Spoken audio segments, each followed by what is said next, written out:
Firma kopyalamayla logo firma devri nasıl yapılır? Program klasörü içerisinde yer alan devir exe çalıştırılarak yetkili kullanıcı ile giriş yapılır. Öncelikle yukarıdaki bölümde sol tarafta devredilecek firma seçilir. Sonrasında ise sağ tarafta sistemde mevcut olmayan yeni firma numarası yazılır. Ayrıca adı ve ünvanı bilgileri de manuel olarak doldurulur.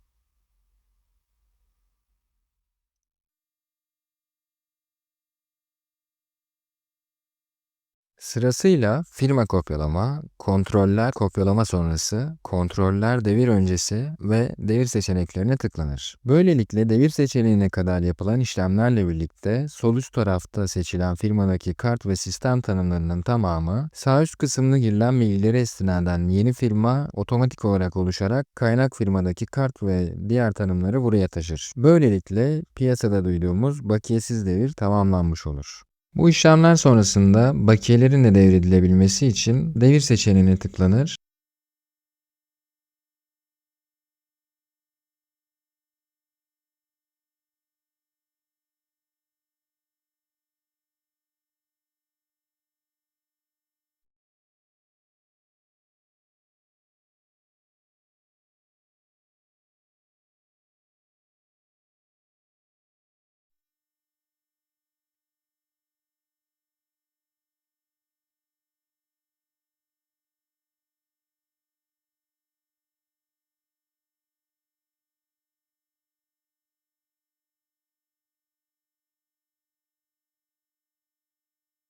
Devir filtrelerinde devredilecek dönem numaraları ve tarihleri doğru şekilde tanımlanmalıdır.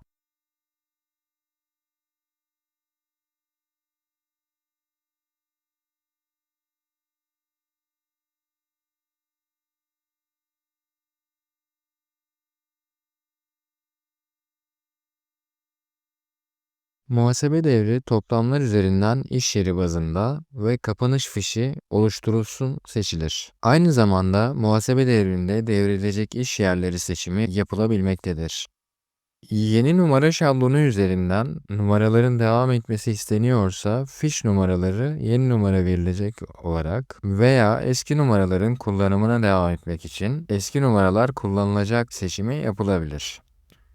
Malzeme devri maliyet hesaplanacak seçimi ile önceki dönemden malzemeler stok maliyeti ile birlikte aktarılır. Burada dikkat edilmesi gereken nokta ise negatif seviyeye düşen malzemelerin maliyeti olamayacağından bu stoklar yeni döneme aktarılmayacaktır. Sadece miktarlar devrilecek seçimi ile o anki malzeme miktarları cari yıla aktarılacaktır. Gün içerisinde önce girişler dikkate alınsın filtresi, malzeme devri maliyet hesaplanacak ile birlikte çalışır. Aynı gün içerisinde önce çıkış, sonra giriş hareketi varsa, teorik olarak bu stok negatife düşmüş olsa bile önceden giriş hareketi hesaba katılır ve pratikte stok negatife düşmemiş olur. Sabit kıymet devre yapılsın filtresi evet seçimiyle önceki dönemdeki sabit kıymet kayıtları hesaplanmış amortismanları ile birlikte aktarılır.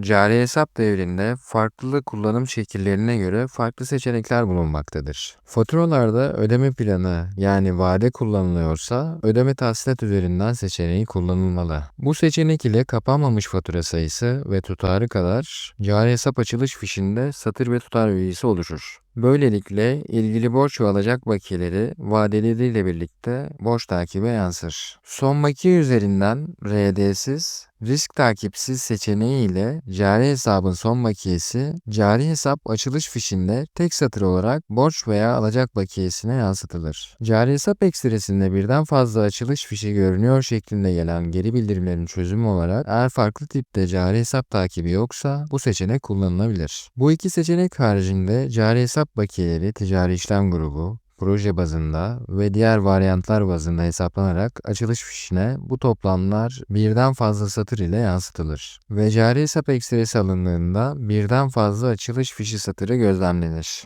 Cari hesaba ait riskler ve teminat risklerinin cari yıla aktarılıp aktarılmayacağı bu iki seçenek ile tanımlanır. Karşılıksız çek, protestolu senet, çek senet riskinin cari yıla devredilip devredilmeyeceği bu filtre ile belirlenir. Çek senet vadesi filtresinde verilen değere göre çek senet vade tarihleri dönem sonundan itibaren geri gidilerek hesaplanır ve ilgili çek senetler aktarılır. Ciro takip süresi ise çek senet vadesi mantığında cirolu çekler için çalışır.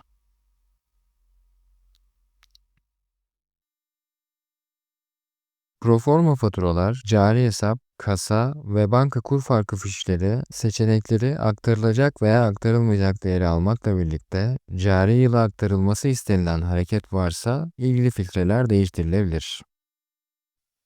En önemli devir filtresi ise devredilecek bölümlerdir. Parçalı devir yapılacaksa veri bütünlüğünü korumak adına finans modülünü cari hesap, kasa, banka, çek senet, teminat olmak üzere tek seferde devredilmesi gerekir. Örneğin sadece banka devredilir ama çek senet devredilmezse çek senetler banka kredileri ve banka hesapları ile entegre çalıştığından devir sırasında beklenmeyen yanlışlıklar yaşanabilir. Özetlemek gerekirse birlikte çalışan modüllerin aynı anda devredilmesi önerilir.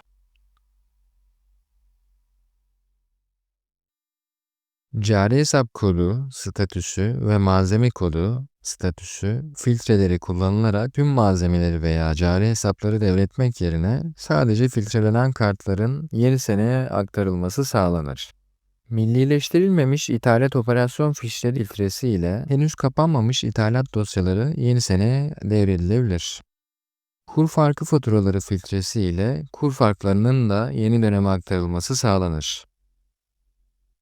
Devir fişi satır sayısı filtresi de oldukça önemlidir. Eğer 300 olarak bırakılırsa ve toplamda 1000 satır bilgi yeni döneme aktarılıyorsa toplamda 4 adet açılış fişi oluşacaktır. Bu durumu minimuma indirmek adına bu değer 9999 olarak düzenlenebilir. Böylelikle bir açılış fişi içerisinde 9999 satır yer alabilir.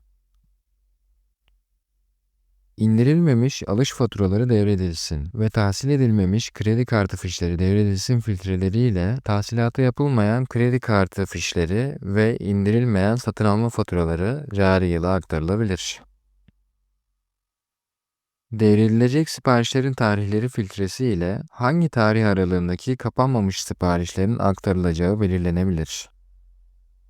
Negatif miktarlı malzemeler devredilsin filtresi ile stok miktarı negatife düşen malzemelerin aktarılması ya da cari yıla aktarılmaması sağlanabilir. İntaç tarihi girilmemiş faturalar filtresi ile kapanmamış ihracat operasyon fişleri cari yıla aktarılabilir. Devir ile alakalı merak ettiğin soruları ve karşılaştığın sorunları yorumlarda belirtmeyi ve videoyu beğenerek kanala abone olmayı unutma.